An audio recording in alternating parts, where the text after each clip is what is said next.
Hey, what's up, fellas? How we doing? Matt Antonelli here. Today, we are talking about Max Scherzer and how he's able to control the run game by varying his times to the plate. Really important part of pitching that sometimes gets neglected, especially with young players. But it's something that if you work on it, and it's very easy to work on, you just have to put the time in. You don't even need to be on a field. You can do it anywhere. You can do it in your bedroom. But if you think about it, practice it, and then implement it in the games, you can really slow down the other team's run game. Okay, so I'm gonna just start playing this, and then we're gonna talk about it here for a little bit.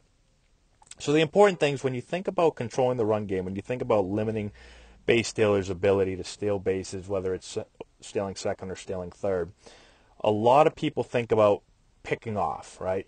Throwing over or stepping off, right? And those are all ways to limit the run game. But another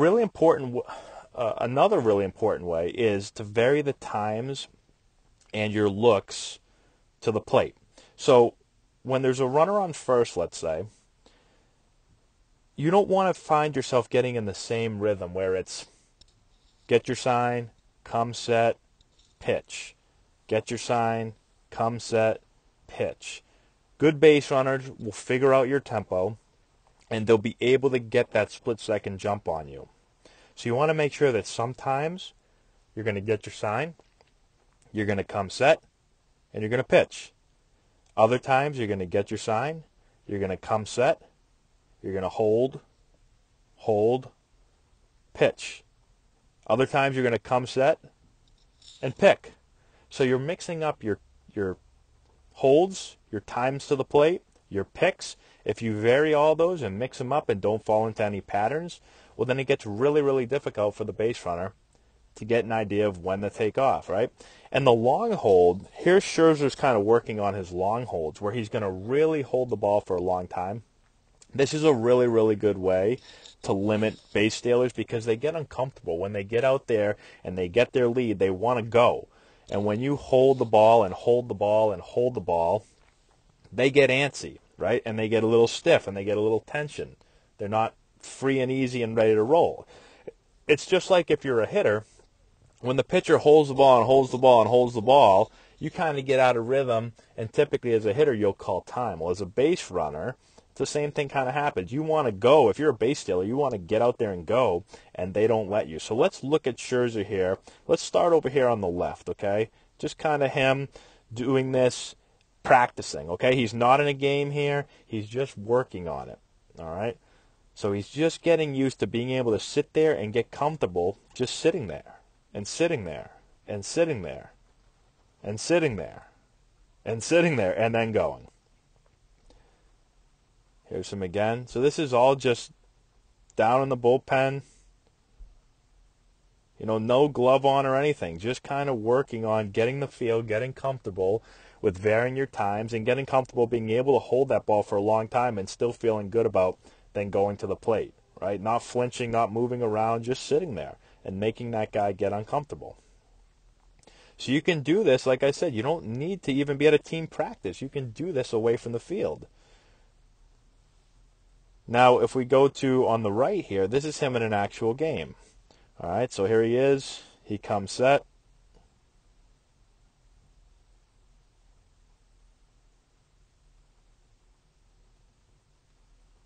See how long of a hold that is. So if you're a base runner, again, if you're a base runner, you want to get going. You get your lead. Most guys are going to come set and pitch.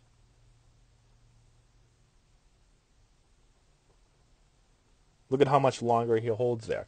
So again, you're going to mix it up. You're going to do that for a couple times, or maybe one time, and then the next time you're going to come set, and you're just going to pitch. And then you can go in between that. So it's important, a couple things. One, to practice it, right, so that you're comfortable doing it in the game. In your bullpen work, a lot of guys just focus on, what the ball's doing and how hard they're throwing. Add this into your bullpen work.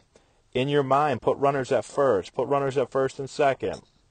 put nobody on. So you're just doing different things. You're getting used to, you're getting comfortable, you're putting yourself in a game situation, and vary your times, vary your picks.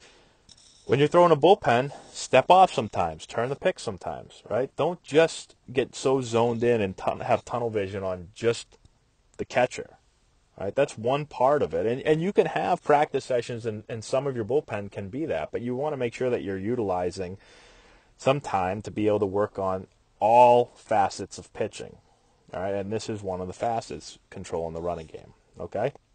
So work on it in practice, and then when you get in the game, make sure that you're cognizant of your tempo and the amount of looks you're giving to second base and the tempo that you're doing as far as how long you're holding. Are you doing it the same rhythm all the time? Make sure you're mixing that up, and talk with your catcher, your coach. Whether it's depending on what level you're at, your pitching coach, or if you're at a younger level and maybe you don't have a dedicated pitching coach, somebody should be watching you and have an eye for, okay, we're doing the same thing over and over and over here. Let's switch up our looks and our sets and all that. And if you have a good catcher, he should be looking for it also. So remind your catcher and talk about it and say, have you noticed anything? Am I going at the same count every single time? Have I been varying things? Right? Sometimes we get so locked in as pitchers on getting the guy out at the plate that we kind of forget about some of this other stuff. Of course, our job is always, we got to be focused on getting the guy out at the plate, but you can't be so, again, tunnel vision that we forget about base runners and we forget about all this stuff and just let runners just run all over the place on us. So let me know if you guys have any questions in the comment section below. Subscribe to the channel if you're not done so already. Give us a thumbs up. I'd appreciate that. Share the video with all your friends. Check out the description box below. We've got a bunch of stuff down there for you guys to check out that I think you will enjoy. And that's all I got, guys. Thanks again for watching. I appreciate it, and we will talk to you later.